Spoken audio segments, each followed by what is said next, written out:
my appreciation of the recently watched documentary film Friedkrin Uncut, which is basically a look at the work of William Friedkin, the director, and fascinating insight into this man's life, who recently died in August at the age of 88.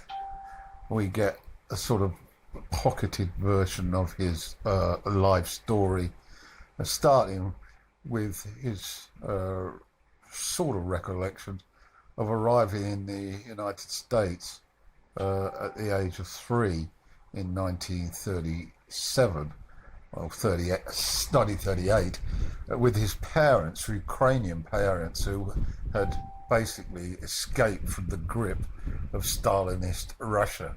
They were born in the Ukraine. And we then hear of Friedkin's first exposure, which led him down the road to cinema. He was working in a sort of mailroom at a TV sort of situation, TV station, and he started to show a great interest in the visual media. The majority of the film involves interviews with Friedrich himself. The film was made 5 years ago, so he was 83 at the time of the interviews, and he takes us through his influences, his filmography, both documentary and realistic dramas. We get a tremendous view of how he developed his directing style. It started with a documentary film, which I was amazed to hear his story. He was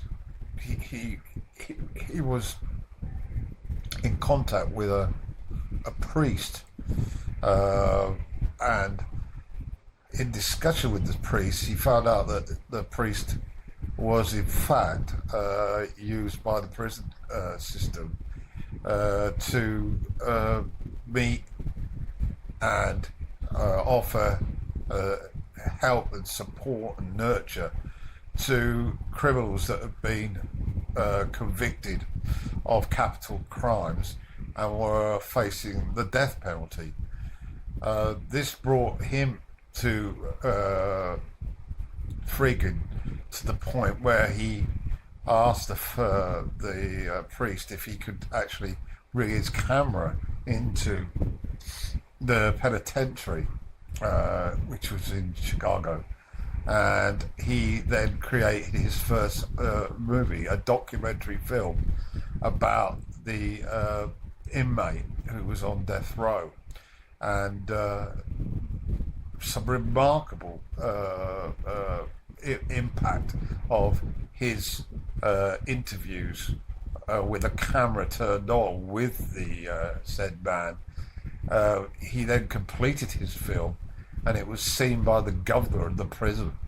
And of course, the content of the documentary explicitly sort of described that the young African American pleading his innocence and going through the circumstances, evidence which would have freed him, which had apparently not been aired in the legal system in court.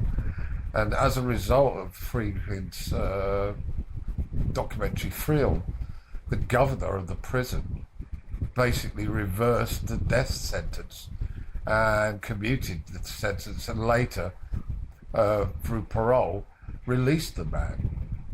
So the impact of cinema, William Friedkin cinema, had immediately impacted one's real life, and you really can't get any more of an impact than a movie changing the course of someone's life, and then this one.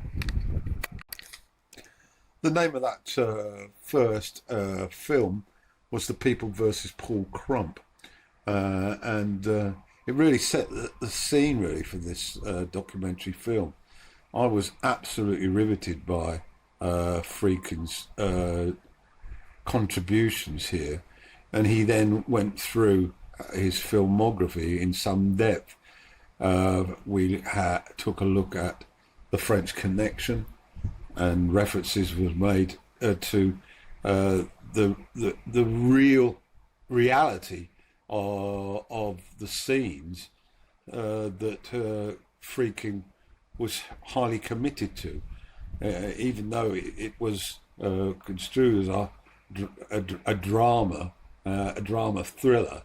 In fact, Friedkin's direction was so critical in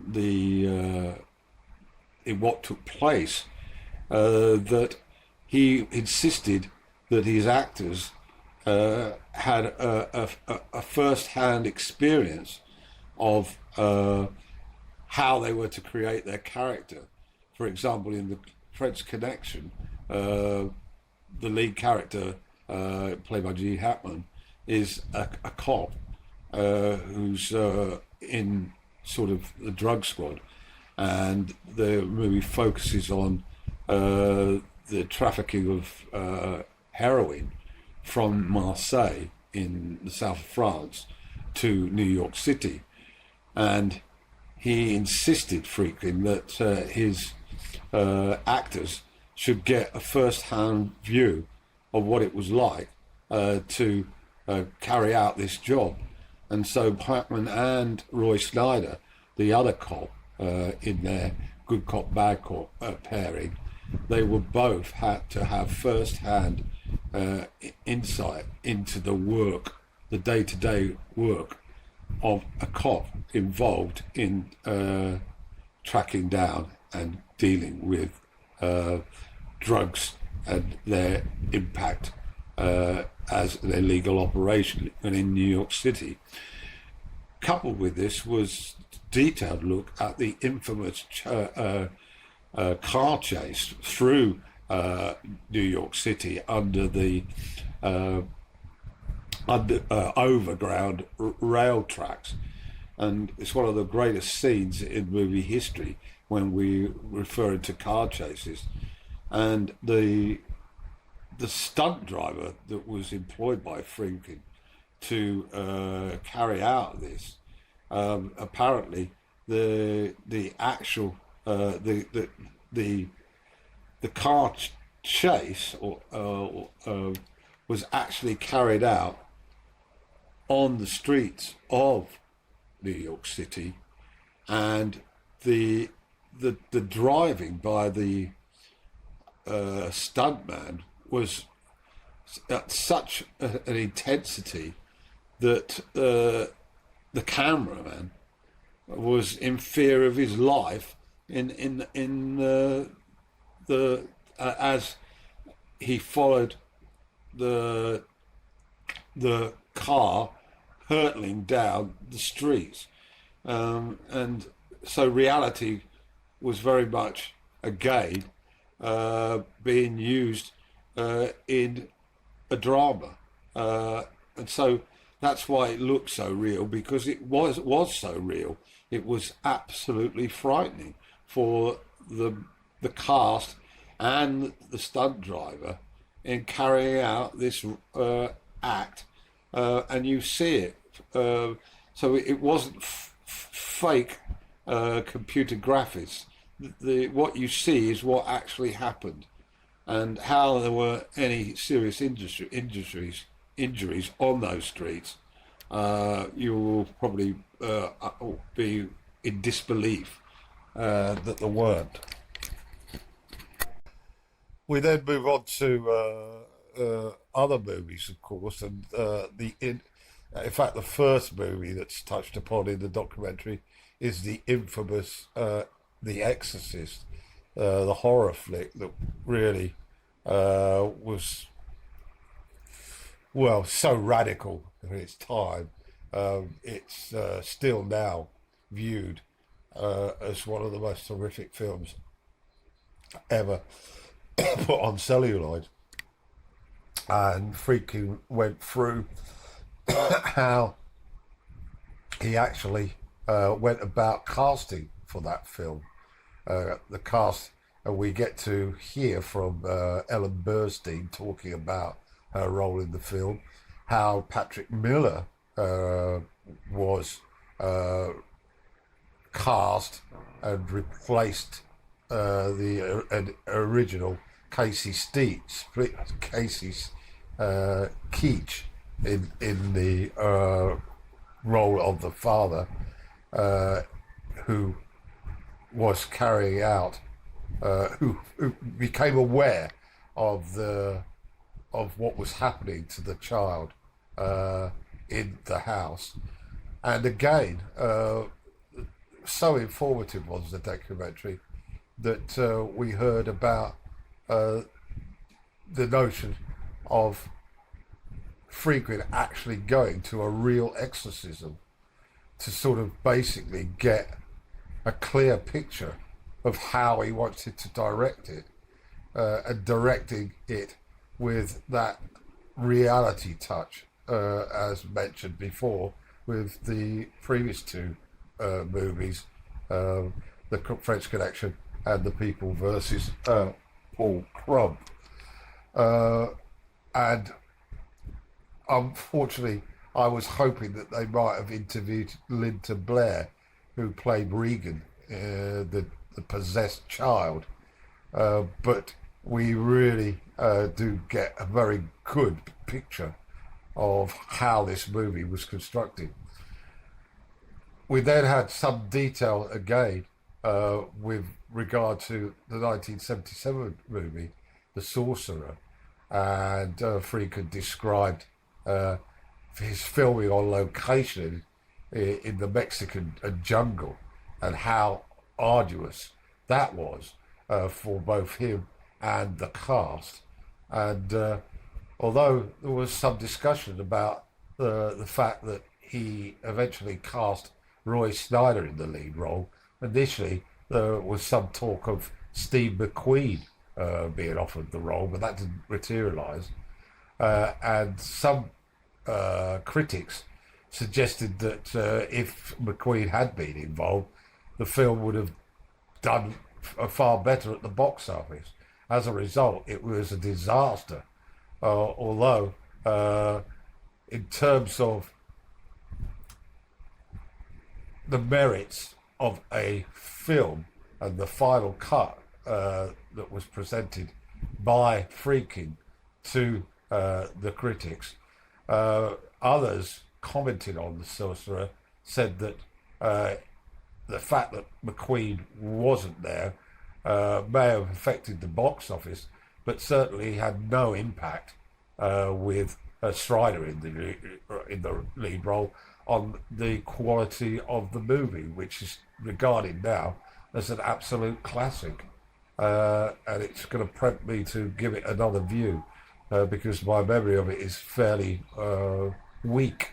Although I have to say a thank you to a friend of mine, Scott Phillips from the US, who some years back introduced me to some classic cinema, and one movie that he insisted that I watch was The Sorcerer, directed by William Friedkrin. The documentary also captured the later films of Friedkin, with references to briefly Bug, a film that I love, and also Killer Joe, and To Live and Die in LA. Again, To Live and Die in LA was a cop thriller, and William Peterson and Willem Dafoe, William Peterson? Anyway, it was Peterson and William Dafoe were the two cops in the movie. They're interviewed at length about they were, uh, how they got into the role, and and their respect for the director. And we get a lot within the document, a lot of praise for him, although it isn't all uh, exactly pleasing. Uh, One actress who was in Killer Joe, and her name escapes me, uh, pointed out on interview how Friedkin made her feel extremely uncomfortable to get into the method acting role for her characterization in Killer Joe. And although it was clear that he was deliberately sort of getting her into this feeling of frustration and anger, we see a scene in the movie where she actually, with a loaded gun, shoots a person, and clearly Friedkin was trying to get her sufficiently angry to authenticize that particular scene.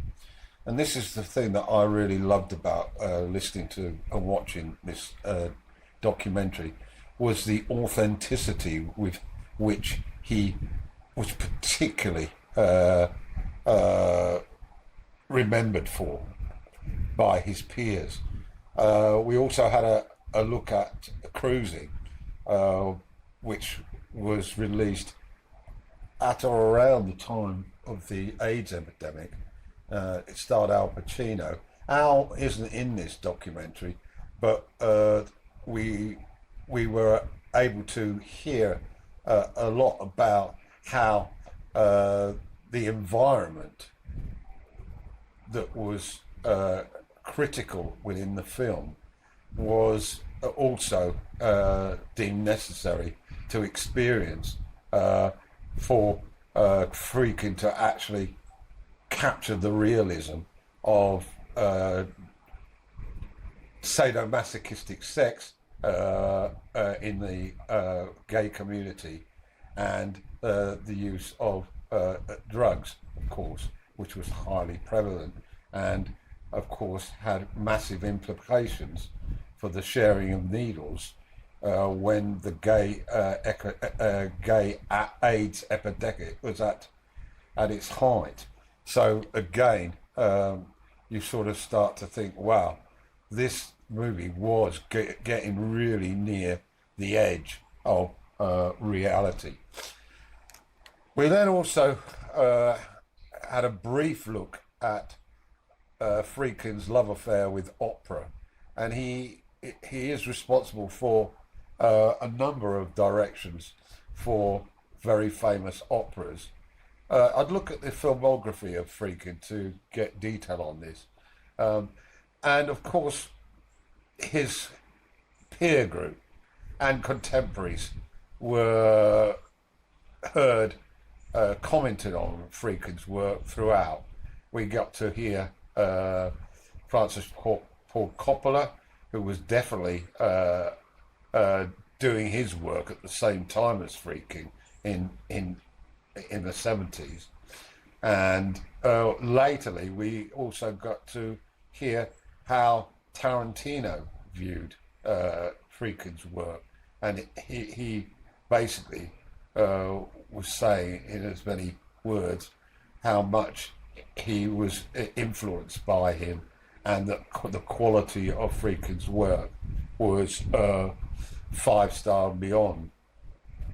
Friedkin himself, of course, he talked about his influences, and he noted how impactful the silent movie era was, and he referred in detail to the car chase in French Connection being a mere shadow, really, in terms of quality, compared with the absolute genius of Chase's, and that being a Buster Keaton. And he referred to the general, and we saw briefly the scene, the very realistic scene of Keaton's attempts to board the train on the train track, and then eventually the train colliding at the end of the track, and how he saw young Keaton as the person who was basically the best of all the best in directing and participating and constructing those particular scenes involving chases. So this review really and commentary on Friedkrin Uncut, it really doesn't do it justice. I'm only really highlighting little aspects of it to hopefully prompt you to seek it out and watch it for yourself. But it really is a remarkable documentary film. And although there are times when Friedkin's character is comedic and perhaps not appealing as you watch him, its overall impression for the viewer is that we're listening, watching, hearing about a man who has provided some of the greatest moments in movie history in the last 50 years. And it certainly prompts me to want to relook at his work in some detail so that I've got a much clearer perspective on how the film was constructed.